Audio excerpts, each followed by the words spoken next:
Good morning ma'am. ये तो तमरा marketing management chapter sir जाइए। तो आज गोटे नुआ चैप्टर स्टार्ट करिया। Financial market and instrument.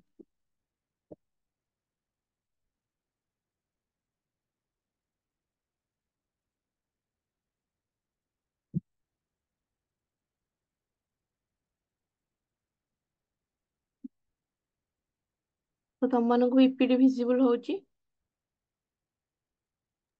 Yes ma'am. तो देखो तुम ये पिक्चर रे कौन देखुछ। मनी, देन हमर शेयर बाय सेल लिखा है जी। Then computer system. तो ये सब है हमर कोन ए सब रिलेटेड ही हमर है फाइनेंशियल मार्केट इंस्ट्रूमेंट।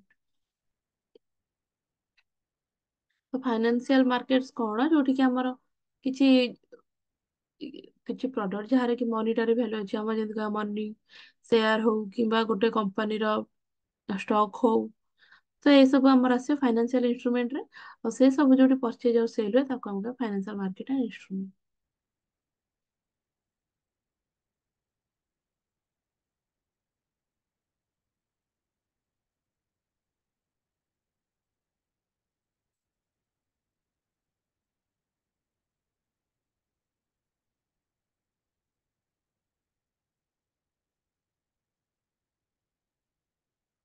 तमरा first introduction nature and role of financial system financial market. हमर ये सब रहला कंटेंट। तो हम एथिरे कोन कोन पढिया सब। देन हम देखा व्हाट इज फाइनेंस। तो फाइनेंस कौन। It is perceived as equivalent to money. तो मनी के सहित जे भी इक्विवेलेंट ताको कहबा finance. It is the source of providing funds for a particular activity. तो गोटे पर्टिकुलर एक्टिविटी ପାଇଁ का जितले फंड प्रोवाइड होची सेटा ला finance. The science of the management of money and other assets. तो हमर जो मनी रहिला किंबा हमर आउ किछि फाइनेंशियल एसेट्स रहिला ताको हम जो मैनेजमेंट करिया सेटा ला फाइनेंस।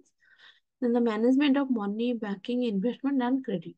तो मनी हमर सब बैंकिंग सेक्टर रहिला इन्वेस्टमेंट सेक्टर रहिला। देन क्रेडिट जो हमको लोन प्रोवाइड करछन तो से सब रे management. then deals with monetary resources such as funds, especially those of a government or corporate body। तो मॉनिटरी रिसोर्सेस हमर जो फंड रहिला जोटा कि हमर गवर्नमेंट और कॉर्पोरेट बॉडी से तो डील करे। देन सप्लाइंग ऑफ फंड्स और कैपिटल। तो हमर जो बड़ बड़ बिजनेस सेक्टर रहिला सेठी हमर जो फंड्स और कैपिटल सप्लाई होची से सब हमर आसीबो फाइनेंस अंडर रे।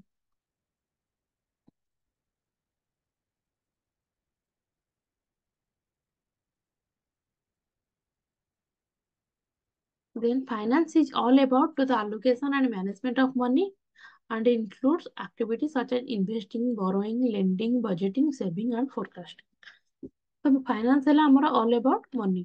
तो आमे केमते मनी को मैनेज करिया मनी केमते अलोकेट करिवा आउ सब एक्टिविटी जोटा कि हमर कोड मनी टाक हम कोड इन्वेस्टमेंट करछे केमिति बोरो करूचे किंबा काहा को हम लेंडिंग दे दोचे किंबा बजेटिंग हमर जो सब वर्ष होची।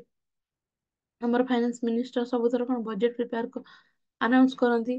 देन सेविंग फोरकास्टिंग हमर फ्यूचर प्रेडिक्शन ए सब जहां पे रिलेट मनी रिलेटेड होची से सब कहबा फाइनेंस।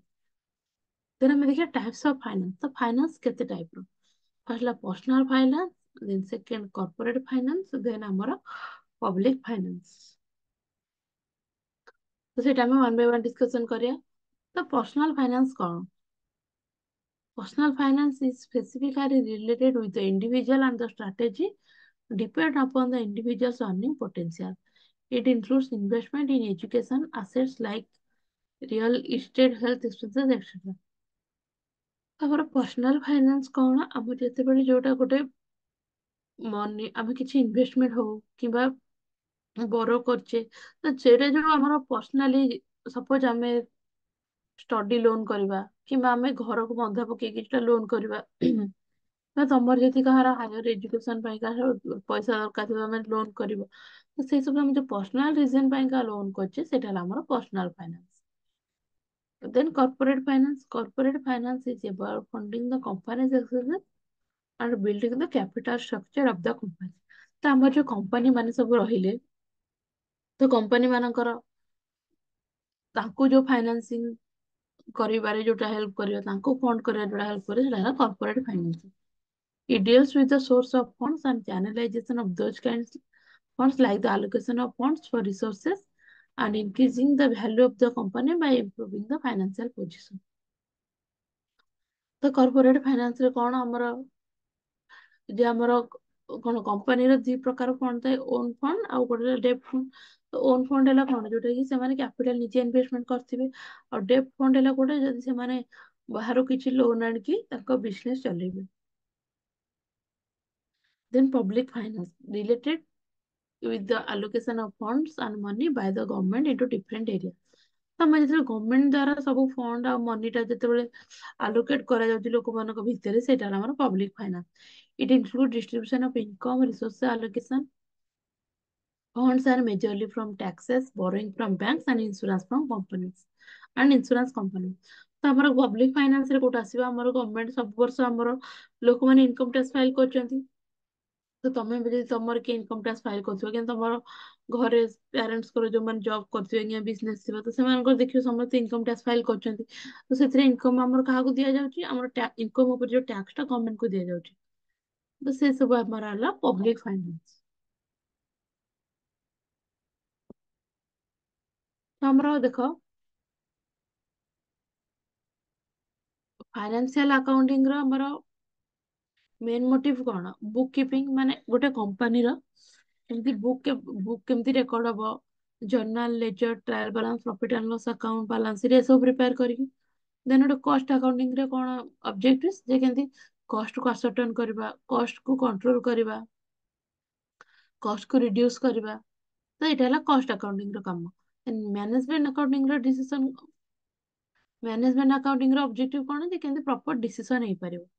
ତ ସେମିତି ଫାଇନାନ୍ସିଆଲ ମ୍ୟାନେଜମେଣ୍ଟ କୋଉଥିରେ ହେଲ୍ପ କରିବ, ମ୍ୟାନେଜିଂ ଦ ମନି। ତ ଆମର ଫାଇନାନ୍ସିଆଲ ମ୍ୟାନେଜମେଣ୍ଟ କଣ କରିବ, ମନିକୁ କେମିତି ଆମେ ମ୍ୟାନେଜ କରିପାରିବା, କଲେକ୍ଟ କରିବା, ତାକୁ ୟୁଜ କରିବା, ଦେନ୍ ତାକୁ କେମିତି ରିଟର୍ନ କରିବା ଲୋକମାନଙ୍କୁ। From financial market in the form of security instrument through financial institution. ତ କଣ, ଫାଇନାନ୍ସିଆଲ ମାର୍କେଟରେ ଆମର ଯୋଉ ସେୟାର ପରଚେଜ ସେଲ ହଉଛି, ସେ ସବୁ ଆମର ସିକ୍ୟୁରିଟି ଇନଷ୍ଟ୍ରୁମେଣ୍ଟ କୁ ଆଣିକି ଆମେ କେମିତି ଫାଇନାନ୍ସିଆଲ ଇନଷ୍ଟିଟ୍ୟୁସନ ଥ୍ରୁରେ ଆମେ ସେଟା ଲଗେଇଥାଉ। ତ ଏଇଟା ହେଲା ଆମର ଫାଇନାନ୍ସିଆଲ ମ୍ୟାନେଜମେଣ୍ଟ ର ଅବଜେକ୍ଟିଭ। ତାହେଲେ ଆମେ ଦେଖିବା ଫାଇନାନ୍ସିଆଲ ସିଷ୍ଟମ କଣ। Financial system function as an intermediary and the facilitates the flow of funds from the area of surplus to the area of deficit. ତ କଣ, ତମେ ଗାଁ ମାନଙ୍କରେ ଦେଖିଥିବ, ଯୋଉ ସମସ୍ତଙ୍କୁ ପଇସା ଲଗାନ୍ତି, ପଇସା ସୁଧ ଦିଅନ୍ତି, ଦେଖିବ ଯାହା ପାଖେ ଅଧିକ ପଇସା ଥିବ, ସେମାନେ କଣ, ତାଙ୍କ ପଇସା ଟାକୁ ନେଇକି କାହାକୁ ଦେବେ, ଯାହା ମାନଙ୍କର କାହାର ଲୋନ ଦରକାର ଥିବ। ଯେମିତି ତମ ସପୋଜ କିଛି ସର୍ଟେଜ ପଡିଲା ପଇସା, ତ ତମେ ତମ ଆଖ ପାଖରୁ କାହାଠୁ ଆଣିଛ, ତାଙ୍କ ପାଖରେ ଅଧିକ ଅଛି ବୋଲି ସେମାନେ ତମକୁ ଦଉଛନ୍ତି। ତ ତାଙ୍କ ପାଖେ ସରପ୍ଲସ ଆମାଉଣ୍ଟ ତାଙ୍କ ପାଖରେ ଅଛି, ଆଉ ତମ ପାଖେ ଯୋଉ ଡେଫିସିଟ, ତମ ପାଖେ ଯୋଉ ସର୍ଟେଜ ରହୁଛି, ସେଇଟାକୁ ତାଙ୍କ ସରପ୍ଲସ ଟା ଫିଲଅପ କରୁଛି। It is a composition of various institution, markets, regulation and laws, practices, money manager, analyst, transactions and claims and liabilities.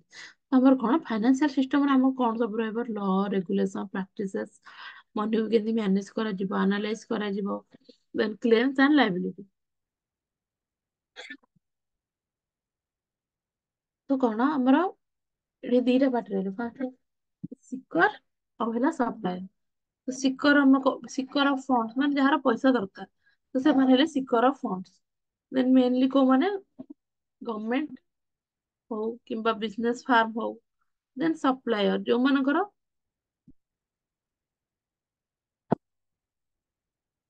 ପଇସା, ଯୋଉମାନଙ୍କ ପାଖେ ଅଧିକ ପଇସା ଅଛି, ତ ସେମାନେ ପଇସା ଟା ଦେବେ।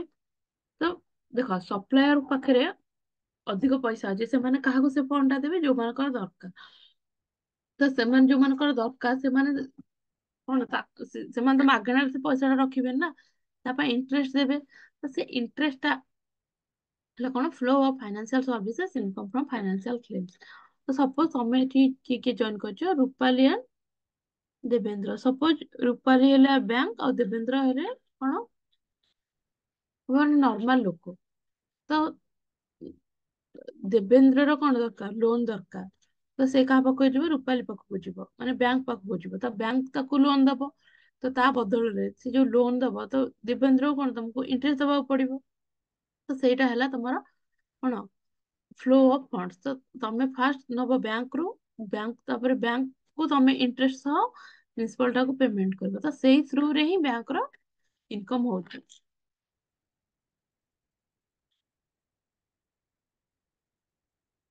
ଫାଇନାନ୍ସିଆଲ ସିଷ୍ଟମ ଇମ୍ପ୍ଲାଇଜ ଏ ସେଟ୍। ହଁ ହ୍ୟାଲୋ କୁହ। ହଁ କୁହ। ମ୍ୟାମ୍, ଏଟା ରିପିଟ୍ କରି ଶିଖ ଆଉ ସପ୍ଲାୟର ଟା ରିପିଟ୍ କରି ଠିକ ଟିକେ ଅଛି ଠିକ ଅଛି। ନେଟୱାର୍କ ଭଲ ହଉଥିଲା ଶୁଭିଲାନି।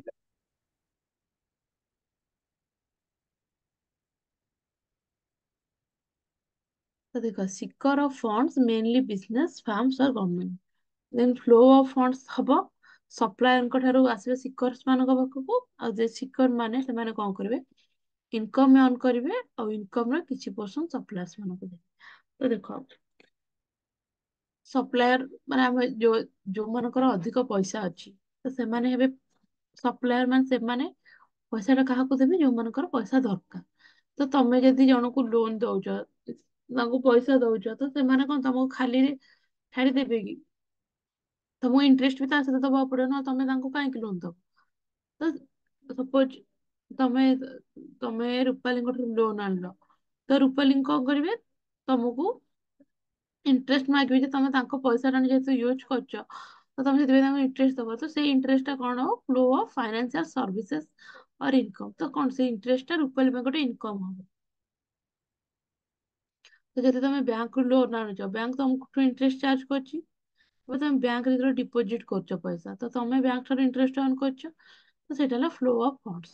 ବୁଝିପାରିଲ? ମ୍ୟାମ୍, ଶିଖର ଟା କଣ କହିଲେ?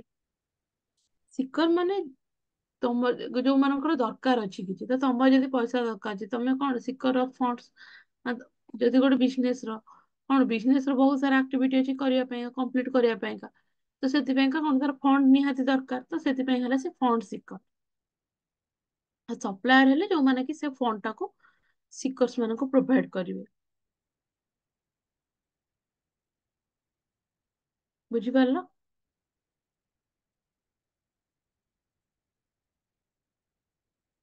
ବୁଝିପାରିଲ? ଆଜ୍ଞା ମ୍ୟାମ୍। ମାନେ ଯୋଉମାନଙ୍କର ମେନଲି ଦରକାର ରହିଥାଏ, ସପୋଜ ତମର ପଇସା ସର୍ଟେଜ ହେଲା, ତ ତମର କଣ ପଇସା ନିହାତି ଦରକାର ଘର କାମ କରିବା ପାଇଁକା କି କଣ।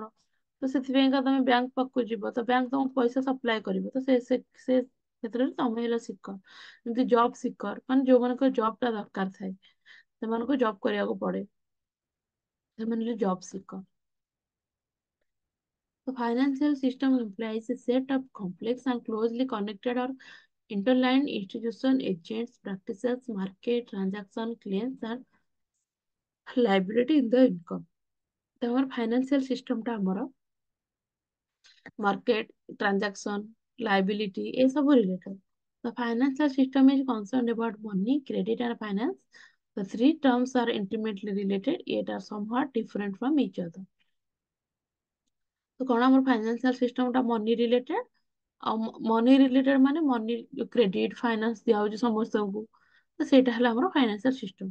Indian financial system consist of financial market, financial instrument and financial intermediation. ତ ଫାଇନାନ୍ସିଆଲ ମାର୍କେଟ କଣ ଆମର, ଯୋଉଠି ପରଚେଜ ସେଲ ହଉଛି, ଯେମିତି ଆମର ମାର୍କେଟିଂ ମ୍ୟାନେଜମେଣ୍ଟ ଥିଲା, କମୋଡିଟି ମାର୍କେଟ ଥିଲା। ତ ଯୋଉଠି ଗୁଡସ୍ ଆଣ୍ଡ ସର୍ଭିସେସ ସେଲ ହଉଛି, ସେଟା ହେଲା କମୋଡିଟି ମାର୍କେଟ। ତ ଯେମିତି ଫାଇନାନ୍ସିଆଲ ମାର୍କେଟ କଣ, ଯୋଉଠି ମନି ରିଲେଟେଡ, ତମେ ଧର ବ୍ୟାଙ୍କରୁ ଲୋନ ଆଣୁଛ କିମ୍ବା ତମେ କାହାକୁ ଧାର ଦଉଛ, ସେଇଟା ଫାଇନାନ୍ସିଆଲ ମାର୍କେଟ।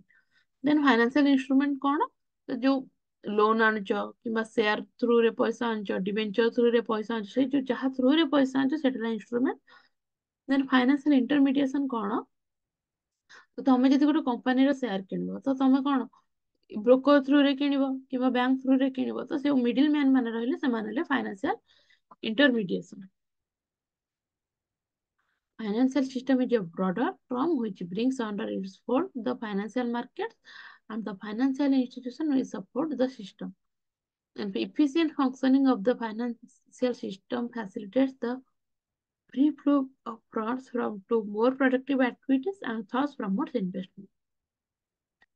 तो हमारा फाइनेंशियल सिस्टम काहाକୁ फैसिलिटेट करछि, हमर फंड टा केमति फ्रीली फ्लो होई पारे। ଆଉ ଆମର କଣ, ଗୋଟେ କମ୍ପାନୀର ଯେମିତି ସପୋଜ ଆମର କହିବେ ମିଲ୍ଟନ। ମିଲ୍ଟନ ଗୋଟେ କଣ, ଯୋଉ ପ୍ଲାଷ୍ଟିକ ହଉ କିମ୍ବା ଆମର ଷ୍ଟିଲ ବୋଟଲ ହଉ ସେ ସବୁ ବନଉଛି। ତ ତା ଯେତେବେଳେ ଫଣ୍ଡ ଦରକାର ହବ ତ ସେମାନେ କଣ କରିବେ, ବ୍ୟାଙ୍କ ପାଖକୁ ଯିବେ, ବ୍ୟାଙ୍କରୁ ସେମାନେ ଲୋନ ଆଣିବେ। ତ ସେମାନେ ଯେତେବେଳେ ବ୍ୟାଙ୍କ ଠାରୁ ଲୋନ ଆଣିବେ ତ ତାଙ୍କର ଯୋଉ ପ୍ରଡକ୍ଟିଭ ଆକ୍ଟିଭିଟିଜ ହଉଛି ସେ ସବୁ କିଛି ହ୍ୟାମ୍ପର ହବନି। ଆଉ ଏଇଟା କଣ କରିବେ, ଇନଭେଷ୍ଟମେଣ୍ଟରେ ହେଲ୍ପ କରିବ। ମାନେ ବ୍ୟାଙ୍କ ଚାହିଁବ ଯେ କମ୍ପାନୀ ମାନଙ୍କଠୁ ଇନଭେଷ୍ଟମେଣ୍ଟ କରିବ, କାରଣ ବ୍ୟାଙ୍କ ବି ସେଥିରେ ଇଣ୍ଟରେଷ୍ଟ ଅର୍ନ କରିବ। Then financial system provides the intermediation between savers and investors and promotes faster economic development। ତ ଫାଇନାନ୍ସିଆଲ ସିଷ୍ଟମ ଆମର କଣ କରୁଛି, ହେଲ୍ପ କରୁଛି। ସେମିତି ଯୋଉ ସେଭର ଆଉ ଇନଭେଷ୍ଟର, ସେଭର୍ସ ମାନେ କଣ, ଯୋଉମାନେ କି ପଇସା ସେଭ୍ କରିଥିବେ। ତମେ ଗାଁ ଗହଳିରେ ଯେତେବେଳେ ଜଣଙ୍କ ପାଖରୁ ପଇସା ଆଣୁଛ ତ କଣ, ସେମାନେ ପଇସା ଟା ସେଭ୍ କରିଥିବେ ବୋଲି ତମକୁ ଦଉଛନ୍ତି, ସେମାନେ ତମର ସେଥିରେ ଇନଭେଷ୍ଟ କରିବେ। And promotes faster economic development. ତ ଏଇଟା ହେବା ଦ୍ୱାରା ଆମର ଫାଷ୍ଟର ଇକୋନୋମିକ ଡେଭଲପମେଣ୍ଟ ହଉଛି। ଦେନ୍ ଆମେ ଦେଖିବା ଇଣ୍ଡିଆନ ଫାଇନାନ୍ସିଆଲ ସିଷ୍ଟମ କଣ। Economic development of a nation is reflected by the progress of various economic sectors such as corporate sector, government sector, and household sector. While performing their activities, this sector will be placed in a surplus, deficit, and balanced budgetary situation. There are areas of people with surplus funds, and there are those with a deficit. ତ କଣ ଆମର corporate sector, ଆମେ କଣ company ରହିଲେ, ଦେନ୍ ଗଭର୍ଣ୍ଣମେଣ୍ଟରେ ଆମର government sector ଯୋଉମାନେ ରହିଲେ, ଦେନ୍ house hold sector ରହିଲା ଆମର।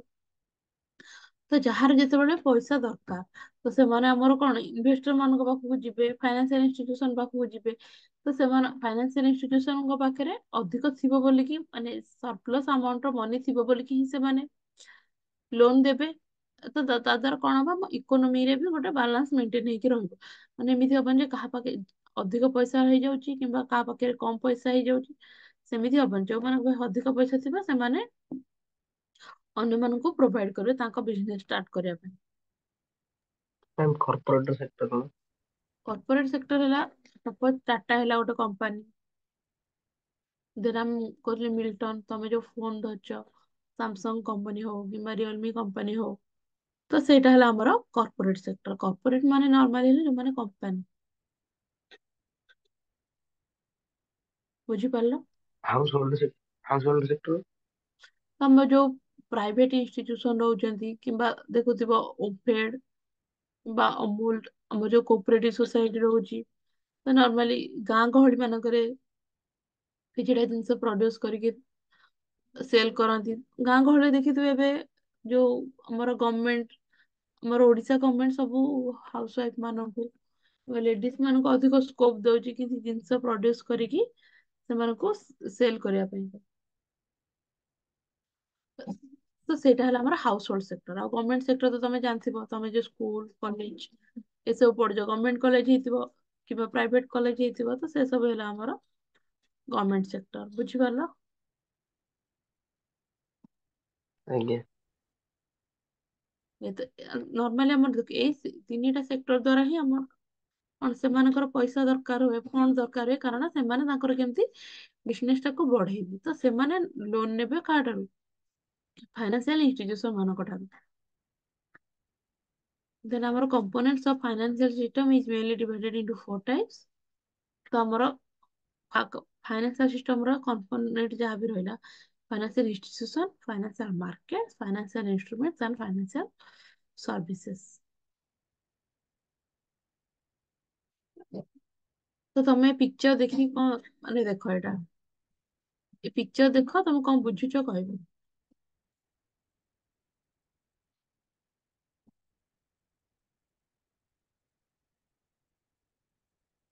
ଭଲରେ ଦେଖ ପିକ୍ଚର, ଯାହା ଲେଖା ହେଇଛି ପଢ।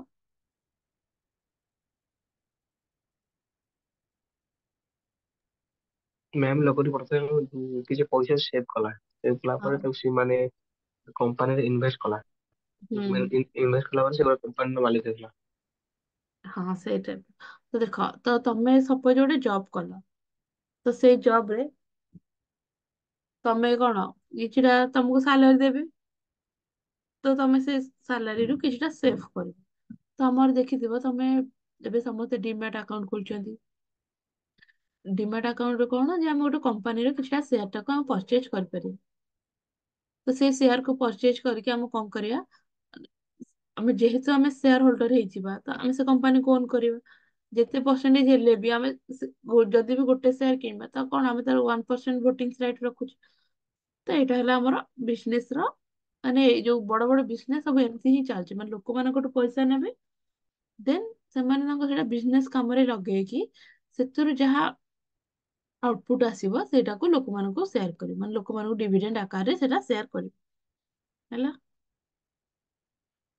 ଦେନ୍ ଆମର ଫାଇନାନ୍ସିଆଲ ସିଷ୍ଟମରେ ଆମର କଣ ଆସିଲା, transfer of financial resources from saver to investor. ତ ଆମର ଫାଇନାନ୍ସିଆଲ ରିସୋର୍ସ ରେ ଆମର ଯୋଉମାନେ ସେଭର୍ସ ରହିଲେ ସେଇଟା ଫଣ୍ଡ ଟା କାହା ପାଖକୁ ଟ୍ରାନ୍ସଫର ହଉଛି, ଇନଭେଷ୍ଟର ମାନଙ୍କୁ। ଯାହା ଦ୍ଵାରା କି ସପୋଜ ତମେ ପଇସା ରଖିଥିବ କିଛି, ଯାହା 10,000 ହଉ 20,000 ହଉ, ତ ଧର କଣ ସେଟା ତମ ପାଇଁ ଖାଲିରେ ସେମିତି ନ ରହିକି ସେଟା ମୋବିଲାଇଜ ହେଇଗଲା, ବିଜନେସ ମାନଙ୍କର ୟୁଜ ରେ ଆସିଗଲା, ଆଉ ତା ବଦଳରେ ତମକୁ ବି କିଛିଟା ଇନକମ ମିଳିଲା। ଯାହା ଦ୍ୱାରା କି କଣ, ମେକ୍ ସେଭିଙ୍ଗସ୍ ଆଭେଲେବଲ ଫର ପ୍ରଡକ୍ଟିଭିଟି ପର୍ପୋଜ। ତ ଆମର ଯୋଉ ସେଭିଙ୍ଗସ୍ ଟା ଆମର ଯେମିତି ନର୍ମାଲି ଆମ ପାଖରେ ରହୁଥିଲା ସେଇଟା କୌଣସି କାମରେ ଲାଗିଗଲା। ଦେନ୍ intermediary between saver and investor. ତ ଆମର ଏଇ ଫାଇନାନ୍ସିଆଲ ସିଷ୍ଟମ ଟା କଣ ଗୋଟେ ଇଣ୍ଟରମିଡିଆରୀ ଭାବରେ କାମ କରୁଛି ସେଭର ସହ ଇନଭେଷ୍ଟର ମାନଙ୍କ ଭିତରେ। ମୋବିଲାଇଜ ମିନ୍ସ ମୋବିଲାଇଜ। ମୋବିଲାଇଜ ମାନେ କଣ କହିଲ, ମାନେ ଗୋଟେ ଯେମିତି ଆମର ଫରେଷ୍ଟ ହଉ, ଫରେଷ୍ଟ ରେ ବହୁତ ସାରା ଗଛ ଅଛି, ତ ସେଇ ଗଛର ଯୋଉ କାଠ ଗୁଡାକ, ତ କଣ ସେ କାଠ ଗୁଡାକ ଯଦି ଗୋଟେ ଗଛକୁ ସପୋଜ ବହୁତ ବର୍ଷ ହେଇଗଲା, ତ ସେଇ କାଠ ଗୁଡାକ କଣ ନର୍ମାଲି ଜଙ୍ଗଲରେ ନଷ୍ଟ ହେଇଥାନ୍ତା। ତ ସେଇ ରିସୋର୍ସ କୁ ଯଦି ଆମେ ସେଇ କାଠକୁ ୟୁଜ କରିକି ଆମେ ଯଦି କିଛି ମାନେ ଚେୟାର ଟେବୁଲ କବୋର୍ଡ ଏସବୁ ବନେଇ ପାରୁଛେ, ତ ତାର କଣ ମୋବିଲାଇଜ ହେଲା, ମାନେ ପ୍ରପର ୟୁଜ ହବ ଯୋଉଟା। ତ ସେଥିପାଇଁ ଆମର ଯୋଉ ସେଭିଙ୍ଗ ଆମେ ରଖିଲେ, ତ ସେଇ ସେଭିଙ୍ଗ ଟା ଯେତେବେଳେ ପ୍ରପର ୟୁଜ ହବ, ମାନେ ଯୋଉ ଖାଲି ନ ରହିକି ଯଦି କି ଆମେ ପଇସା କୁ 100 ଟଙ୍କା କୁ 10 ବର୍ଷ ଧରି ରଖିବା, ତ ତାର କଣ କିଛି ଇମ୍ପ୍ରୁଭ କିଛି ବି ହବନି। ସେଇ 100 ଟଙ୍କା ହିଁ ରହିଥିବ, ତା ଦେହରେ କି କୌଣସି ଇନକ୍ରିମେଣ୍ଟ ହବନି। ତ ଯଦି ଆମେ ତାକୁ କୌଣସି କାମରେ ଲଗେଇ ଦଉଛେ, ତ ସେଇଟାର କଣ ପ୍ରପର ୟୁଜ ହେଇଯାଉଛି। ତ ସେଇଟା ହେଲା ଆମର ମୋବିଲାଇଜିଂ ଦ ସେଭିଙ୍ଗସ୍ ଅଫ ସ୍ମଲ ଇନଭେଷ୍ଟର୍ସ। ତ ସେଇଟା କଣ ଯେତେବେଳେ ମୋବିଲାଇଜ ହଉଛି ଆମର ପ୍ରପର ୟୁଜ ରେ, ପ୍ରପର କାମରେ ଲାଗୁଛି, ସେଇଟା ହେଲା ଆମର ମୋବିଲାଇଜ। ବୁଝିପାରିଲ, ମାନେ ମୁଭମେଣ୍ଟ ହଉଛି ତାର। ବୁଝିପାରିଲ ଏଇଟା। ଇଏ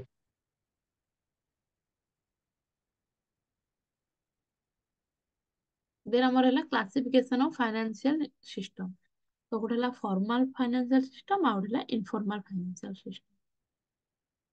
ତ ଫର୍ମାଲ ଫାଇନାନ୍ସିଆଲ ସିଷ୍ଟମ ଏମିତି ତମ ଗାଁରେ ଦେଖିପାରିବ, ତମ ଗାଁରେ ହଉ କିମ୍ବା ତମେ ଏବେ ଯୋଉଠି ବି ରହୁଛ, ତ ତମେ କଣ ପର୍ସନାଲି କାହାଠୁ ବି ପଇସା ଆଣୁଛ ନା ନାଇଁ। ତ ସେଇଟା ହେଲା ତମର କଣ ଇନଫର୍ମାଲ, ମାନେ ସେଥିରେ କୌଣସି ରୁଲସ ରେଗୁଲେସନ ନାହିଁ। ଆଉ କିନ୍ତୁ ଯଦି ତମେ ବ୍ୟାଙ୍କ ଠାରୁ ଲୋନ ଆଣିବ, ତ ବ୍ୟାଙ୍କ ଠାରୁ ଲୋନ ଆଣିବା ମାନେ କଣ, ତ ବ୍ୟାଙ୍କ ର କିଛିଟା ରୁଲସ ଆଣ୍ଡ ରେଗୁଲେସନ ଥିବ ଯେ ତମକୁ କେତିକି ଭିତରେ ତାକୁ ରିପେମେଣ୍ଟ କରିବାକୁ ପଡିବ। ତ ସେଇଟା ହେଲା ଆମର ଇନଫର୍ମାଲ ଫାଇନାନ୍ସିଆଲ ସିଷ୍ଟମ। ତ ଆମର ଫର୍ମାଲ ଫାଇନାନ୍ସିଆଲ ସିଷ୍ଟମ ରେ କଣ, ଫର୍ମାଲ କଣ କହିଲେ? ଫର୍ମାଲ ଫର୍ମାଲ ମାନେ କଣ କହିଲେ ଏଇଟା? ଫର୍ମାଲ ହେଲା ଆମର ଯୋଉଟା କି କିଛିଟା ରୁଲସ ଆଣ୍ଡ ରେଗୁଲେସନ ରେ ବାଉଣ୍ଡ। ତ ତମେ ଯଦି ବ୍ୟାଙ୍କ ରୁ ଲୋନ ଆଣିବ, ତ ବ୍ୟାଙ୍କ ରୁ ତମେ ତ ତାଙ୍କର କୌଣସି ରୁଲ କୁ ଭାଙ୍ଗି ପାରିବନି, ଆଉ ରୁଲ କୁ ଭାଙ୍ଗିଲେ କଣ ତମକୁ ପନିଶମେଣ୍ଟ ମିଳିବ, ମାନେ ଲ ଠୁ ତମେ ପନିଶମେଣ୍ଟ ପାଇବ। ତ ସେଇଟା ହେଲା ଆମର ଫର୍ମାଲ ଫାଇନାନ୍ସିଆଲ ସିଷ୍ଟମ, ଯୋଉଥିରେ ଆମର ବ୍ୟାଙ୍କ ଆସିବ। ଆମର ଯେତେ ସବୁ ବ୍ୟାଙ୍କ ରହିଲା, ଆକ୍ସିସ ବ୍ୟାଙ୍କ ତମକୁ ଲୋନ ଦଉଛି, ନା କୋଟକ ମହିନ୍ଦ୍ରା ବ୍ୟାଙ୍କ, ଏମାନେ ଯୋଉ ସେଇ ଯୋଉ ବ୍ୟାଙ୍କ ଗୁଡାକ କଣ ରହିଲେ, ସେମାନେ ପର୍ଟିକୁଲାର ଆକ୍ଟ ଅଣ୍ଡରରେ ହିଁ ସେମାନଙ୍କର ରେଗୁଲେସନ ହଉଛି। ତ ସେଇଟା ହେଲା ଫର୍ମାଲ ଫିନାନ୍ସିଆଲ ସିଷ୍ଟମ। ସେମାନଙ୍କର ଇଣ୍ଟରେଷ୍ଟ ରେଟ ଦେଖିବ ଇନଫର୍ମାଲ ଗଭର୍ଣମେଣ୍ଟ ଫିକ୍ସ। ହଁ କହୁଛି, ତ ଫାଇନାନ୍ସ ଫର୍ମାଲ ଫାଇନାନ୍ସିଆଲ ସିଷ୍ଟମରେ କଣ ତାଙ୍କର ଯାହାବି କିଛିଟା ଲିମିଟ ଥିବ, କେତିକି ଲୋନ ଦେବେ ଲୋକମାନଙ୍କୁ, ଲୋକମାନେ ମାନେ ଗୋଟେ ଦିନରେ କେତିକି ୱିଡ୍ରଲ୍ କରିପାରିବେ, କେତିକି ଡିପୋଜିଟ ରିସିଭ କରିବେ ଲୋକମାନଙ୍କ ଠାରୁ, ଦେନ ଲୋକମାନଙ୍କୁ କେତିକି ଇଣ୍ଟରେଷ୍ଟ ଦେବେ, ତ ସେ ସବୁ ଆମର ଫିକ୍ସ ଆଗରୁ ଥାଏ। ତ ସେମାନେ ନିଜ ମନ ଇଚ୍ଛା କିଛି କରିପାରିବେନି। ଦେନ ଇନଫର୍ମାଲ ଫାଇନାନ୍ସିଆଲ ସିଷ୍ଟମରେ ତମେ ଦେଖିଥିବ ଗାଁରେ ଯୋଉ ରହିଲେ, ତ ସେମାନେ କଣ ସୁଧ ଉପରେ ସୁଧ ପକାନ୍ତି, ଯୋଉ ମାନେ ତାଙ୍କ ମନ ଇଚ୍ଛା ସୁଧ ଦିଅନ୍ତି, ସୁଧ ରେଟ ଯୋଉ ଇଣ୍ଟରେଷ୍ଟ ଚାର୍ଜ କରନ୍ତି ମନ ଇଚ୍ଛା। ତ ତାଙ୍କୁ କଣ କେହି ରୁଲ କରିବାକୁ ଅଛନ୍ତି, କେହି ନାହାନ୍ତି। ତ ସେମାନେ ତାଙ୍କ ମନ ଇଚ୍ଛା କରନ୍ତି, ତ ସେମାନେ ହେଲେ ଆମର ଇନଫର୍ମାଲ ଫାଇନାନ୍ସିଆଲ ସିଷ୍ଟମ। ତ ଆମର ଫର୍ମାଲ ଫାଇନାନ୍ସିଆଲ ସିଷ୍ଟମ ରେ କୋଉମାନେ ଆସିବେ? Financial institution, financial market, financial instrument, financial services. Then informal ସେ ଫାଇନାନ୍ସିଆଲ ସିଷ୍ଟମ ରେ ଆସିବେ money lenders, indigenous banker, landlords and traders. Financial institute financial institution ହେଲା ତମର ବ୍ୟାଙ୍କ ହଉ କିମ୍ବା ଯୋଉ LIC ଲାଇଫ ଇନ୍ସୁରାନ୍ସ କମ୍ପାନୀ, ତ ସେମାନେ କଣ ଗୋଟେ ପଲିସି କରେଇକି ତମ ମାନଙ୍କୁ ଫଣ୍ଡ ପ୍ରୋଭାଇଡ କରୁଛନ୍ତି ଯେ ତମେ ମାନେ ତାଙ୍କୁ ପ୍ରିମିୟମ ଦବ, ଦେନ୍ ସେମାନେ ତମକୁ ରିଡିମ୍ କରେଇକି ପଇସା ଦେବେ ଯଦି କିଛି ହଉଛି। ଦେନ୍ ବ୍ୟାଙ୍କ ଟା କଣ ତମକୁ, ବ୍ୟାଙ୍କ ଠାରୁ ତମେ ପଇସା ଲୋନ କରିବ, ବ୍ୟାଙ୍କକୁ ଇଣ୍ଟରେଷ୍ଟ ଦବ, କିମ୍ବା ତମର ଯେତେବେଳେ ଅଧିକ ପଇସା ଅଛି ତମର ବ୍ୟାଙ୍କର କୌଣସି ଡିପୋଜିଟ ରେ ତମେ ତାକୁ ସେଭ୍ କରିବା, ଯେମିତି ଫିକ୍ସ ଡିପୋଜିଟ ହଉ, କରେଣ୍ଟ ଆକାଉଣ୍ଟ ହଉ, ସେଭିଙ୍ଗସ ଆକାଉଣ୍ଟ ହଉ, ସେ ସବୁରେ ତମେ ପଇସା ଲଗେଇ ପାରିବ। ତ ସେମାନେ ହେଲେ ତମର ଫାଇନାନ୍ସିଆଲ ଇନଷ୍ଟିଟ୍ୟୁସନ, ମାନେ ଯୋଉମାନେ ମନି ସହିତ ଡିଲ୍ କରନ୍ତି ସେମାନେ ହେଲେ financial institution. Financial market financial market ହେଲା ଯୋଉଠି ସେଲ୍ ପରଚେଜ ହୁଏ। ତ ତମର ଯୋଉ ସେୟାର ପରଚେଜ କରୁଛ, ତମେ କାହାର ଯଦି ଡିମାଟ ଆକାଉଣ୍ଟ ଥିବ ଜାଣିପାରୁଥିବ ଯେ ତମେ ଚାହିଁଲେ ଗୋଟେ କମ୍ପାନୀର ସେୟାର କୁ ପରଚେଜ କରିପାରିବ, କିମ୍ବା ଗୋଟେ ତମେ ଯଦି ସେୟାର କିଛି ପରଚେଜ କରିଛ ତାକୁ ଯଦି ହାଇ ପ୍ରାଇସ୍ ହେଇଗଲା କିମ୍ବା ଲୋ ପ୍ରାଇସ୍ ହେଇଯାଉଛି ତମେ ତାକୁ ସେଲ୍ କରିପାରିବ। ସେଟା କଣ ଭର୍ଚୁଆଲି ହେଇପାରେ, ଫିଜିକାଲି ବି ହେଇପାରେ। ଆମର ସେଥିପାଇଁ ସବୁ ଅଛନ୍ତି Bombay stock exchange, national stock exchange, ତ ସେମାନେ ହେଲେ ସବୁ ଯୋଉଠି ବି ଆମର ଏଇ ପରଚେଜ ସେଲ୍ ହଉଛି, ଯେମିତି ଆମର ମାର୍କେଟରେ ସପିଂ ମଲରେ ଗୁଡ୍ସ କିମ୍ବା ଆମର ଯୋଉ ଡ୍ରେସ କିମ୍ବା ଅନ୍ୟ ସବୁ ଜିନିଷ ବିକ୍ରି ହଉଛି ଯୋଉଠି, ସେଟା ହେଲା ଆମର ଫାଇନାନ୍ସିଆଲ ମାର୍କେଟ। ଗୁଡ୍ସ ଯୋଉଠି, financial instruments means instrument financial ହେଲା, इंस्ट्रूमेंट्स ଇନଷ୍ଟ୍ରୁମେଣ୍ଟ ହେଲା ଯୋଉଟା କି ସେୟାର, ଡିବେଞ୍ଚର, ଯାହା ଥ୍ରୁରୁ ତମେ ପଇସା ଆଣୁଛ ସେଇଟା ହେଲା ତମର ଇନଷ୍ଟ୍ରୁମେଣ୍ଟ। ତ ତମେ ସପୋଜ मनी लेंडर्स ମନି ଲେଣ୍ଡର୍ସ ହେଲା ତମର, ତମେ କାହାଠୁ ଲୋନ ଆଣିବାକୁ ଚାହୁଁଛ, ତମକୁ ଯଦି ତମ ଘର ପାଖେ ଯଦି ଜଣେ ଲୋନ ଦେଇଦେଲା ତ ସିଏ ହେଲା ମନି ଲେଣ୍ଡର। ଦେନ୍ ଇଣ୍ଡିଜିନିୟସ ବ୍ୟାଙ୍କର ହେଲା ଯେ ତମର ଗାଁ ମାନଙ୍କରେ ଦେଖୁଥିବ ଯୋଉ ଛୋଟ ଛୋଟ ଆସନ୍ତି ଯେ ପଇସା ନେଇକି ଲୋକମାନଙ୍କଠୁ, ସେମାନଙ୍କୁ ମାସକୁ ମାସ ଆସିବେ, ଗାଁର ନର୍ମାଲି ସ୍ତ୍ରୀ ଲୋକମାନଙ୍କଠୁ ପଇସା ନେବେ, ଦେନ୍ କିଛିଟା ଲୋନ କରେଇବେ। ଲୋନ ମାନେ ଯଦି କାହାର ଗାଡି କିଣିବାର ଥିବ ତାକୁ ଲୋନ କରେଇଦେବେ, କିମ୍ବା ଆମର ଯୋଉ କଣ ଆଗରୁ ଆସିଥିବ, ଏବେ ଆସିଛି କି ନାଇଁ ମୁଁ ଜାଣିନି, କିନ୍ତୁ ଆଗରୁ ଆସେ କଣ ସସ୍ମିତା, ଏମିତି ତାଙ୍କ ସବୁ ଗୋଟେ ଗୋଟେ ଛୋଟ ଛୋଟ ତାଙ୍କର ଫଣ୍ଡ ର ନାଁ ରଖିଥାନ୍ତି ଯେ ଗୋଟେ ଗୋଟେ ଆସନ୍ତି, ସେମାନେ ସବୁ ନର୍ମାଲ ସ୍ତ୍ରୀ ଲୋକମାନେ ଯୋଉ ସେଭିଙ୍ଗ କରନ୍ତି ସେମାନଙ୍କଠୁ ନେଇକି ପଇସା ତାଙ୍କୁ ମାସକୁ ମାସ ଇଣ୍ଟରେଷ୍ଟ ଦେବେ, କିମ୍ବା ଗୋଟେ ଗାଡି କିଣେଇ ଦେବେ, କିମ୍ବା ଫୋନ କିଣେଇ ଦେବେ। ସେ ସବୁ ଯୋଉ ଛୋଟ ଛୋଟ ବ୍ୟାଙ୍କ ଟାଇପ ର କାମ କରନ୍ତି ସେମାନେ ହେଲେ ଇଣ୍ଡିଜିନିୟସ ବ୍ୟାଙ୍କର। ଆଉ ଲ୍ୟାଣ୍ଡଲର୍ଡ ହେଲା ଆମର ଯୋଉ ଘର ମାଲିକ, ଯୋଉମାନଙ୍କର ଜାଗା ଥିବ, ସେ ଜାଗା ଏଗେନ୍ଷ୍ଟ ଯେ କାହାକୁ ସେମାନେ ସେ ଜାଗା ଟାକୁ ଦେଇଥିବେ ଚାଷ କରିବା ପାଇଁ କିମ୍ବା କିଛି ଦୋକାନ କରିବା ପାଇଁକା, ତ ସେମାନେ କଣ ପଇସା ବି ଦେବେ, ପଇସା ବି ଚାର୍ଜ କରନ୍ତି। ଦେନ୍ ଟ୍ରେଡର୍ସ, ଟ୍ରେଡର୍ସ ମାନେ ହେଲେ ନର୍ମାଲି ଯୋଉମାନେ ପରଚେଜ ସେଲ କରନ୍ତି ସେମାନେ ହେଲେ ଟ୍ରେଡର୍ସ। ବୁଝିପାରିଲ? मतलब इंडिजिनस हाँ इंडिजिनस ଟା ବୁଝିପାରିଲି इंडिजिनस ବ୍ୟାଙ୍କ ତ ନର୍ମାଲି ଗାଁ ମାନଙ୍କରେ, ସହର ମାନଙ୍କରେ ବି ମାନେ ସମସ୍ତେ କିଛିଟା ନିଜେ ଫଣ୍ଡ ତିଆରି କରନ୍ତି, ମାନେ ଜଣଙ୍କ ପାଖରେ ନେଇକି ସେମାନେ ପଇସା ରଖିବେ, ଯାହାପରେ ଗାଁରେ ଯଦି ଅଲଗା ଲୋକ ମାନଙ୍କର ସେ ପଇସା ଦରକାର ଥିବ ତ ସେମାନେ ଯାଇକି ସେ ଲୋକ ଠାରୁ ପଇସା ଆଣିବେ, ଦେନ୍ ତାଙ୍କୁ ଇଣ୍ଟରେଷ୍ଟ ଦେବେ। ଆଉ ସମସ୍ତଙ୍କଠୁ ଇଣ୍ଟରେଷ୍ଟ କଲେକ୍ଟ କରିକି ଏମାନେ ସବୁ କଣ କରିବେ, ଯୋଉମାନେ ପଇସା ଦେଇଥିବେ ଲୋନ ପାଇଁକା ସେମାନଙ୍କୁ ପ୍ରୋଭାଇଡ କରିବେ। ଆଗରୁ ଆସିଥିଲା, ଏବେ ବୋଧେ ଆସୁନି, କାରଣ ମୁଁ ଦେଖିଛି ଆମ ଗାଁରେ ଯେ ସେମାନେ ଆସିବେ ପଇସା, ଲୋକମାନଙ୍କର ସ୍ତ୍ରୀ ଲୋକମାନେ ତାଙ୍କୁ ପଇସା ଦିଅନ୍ତି, ଦେନ୍ ସେମାନେ ମାସକୁ ମାସ ସେମାନଙ୍କୁ ବି ପଇସା ଦେବେ, ଇଣ୍ଟରେଷ୍ଟ ଦେବେ। ବା ଯଦି କାହାର ଫୋନ କିଣିବାର ଥିବ, ଗାଡି କିଣିବାର ଥିବ, ସେମାନେ ଲୋନ କରେଇ ଦିଅନ୍ତି। ସ୍ତ୍ରୀ ଲୋକମାନେ ହୁଅନ୍ତୁ କିମ୍ବା ଗାଁରେ ଯୋଉ ଲୋକମାନେ ସେମାନେ ପ୍ରପରଲି ଏଜୁକେଟେଡ ନୁହନ୍ତି, ତ ଏମାନେ କଣ ହାଇ ଇଣ୍ଟରେଷ୍ଟ ଚାର୍ଜ କରନ୍ତି। ତ ସେମାନେ ଆମର ଇଣ୍ଡିଜିନିୟସ ବ୍ୟାଙ୍କର, ମାନେ ଯୋଉ ନେଟିଭ ପ୍ଲେସ ରେ ଯୋଉମାନେ କରନ୍ତି, ଯୋଉମାନେ ପ୍ରାଇଭେଟଲି ଆମର, ଏମାନେ କଣ ପ୍ରାଇଭେଟ, ଏମାନଙ୍କର କଣ ଲୋନ ପାଇଁକା କିଛିଟା ରୁଲସ ରେଗୁଲେସନ ନଥାଏ, ଏମାନେ ମନ ଇଚ୍ଛା ଇଣ୍ଟରେଷ୍ଟ ଚାର୍ଜ କରିବେ।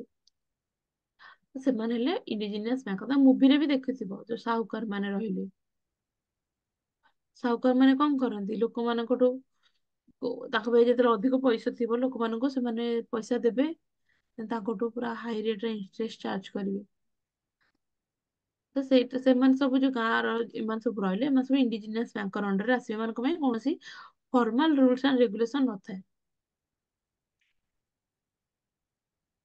ବୁଝିପାରିଲ? ଆଜ୍ଞା। ତ ଏବେ ଗୋଟେ ବ୍ରେକ୍ ନେଇଯାଅ, ତାପରେ ତମେ ଜଏନ କରିବ 11:40 ରେ। 5 minutes ବ୍ରେକ୍ ନିଅ, ତାପରେ ମୁଁ ତମକୁ ପଢେଇବି components of formal financial system. ଠିକ ଅଛି? ମ୍ୟାମ୍ ଯୋଉ ମାର୍କେଟିଂ ମ୍ୟାନେଜମେଣ୍ଟ ଯେତିକି ସବୁ ନୋଟ ଅଛି ଟିକେ ସେଣ୍ଡ କରିଦେଲେ। ଠିକ ଅଛି, ମୁଁ ସେଣ୍ଡ କରିଦେବି। ମାର୍କେଟିଂ ମ୍ୟାନେଜମେଣ୍ଟ ଚାପ୍ଟର ହୁଁ, ଯୋଉ ରିଡିଂ ହେଲା। ଠିକ ଅଛି, ଠିକ ଅଛି, ଠିକ୍ ସେଣ୍ଡ ଅଛି। କରିଦେବି। ଚାଲୁ।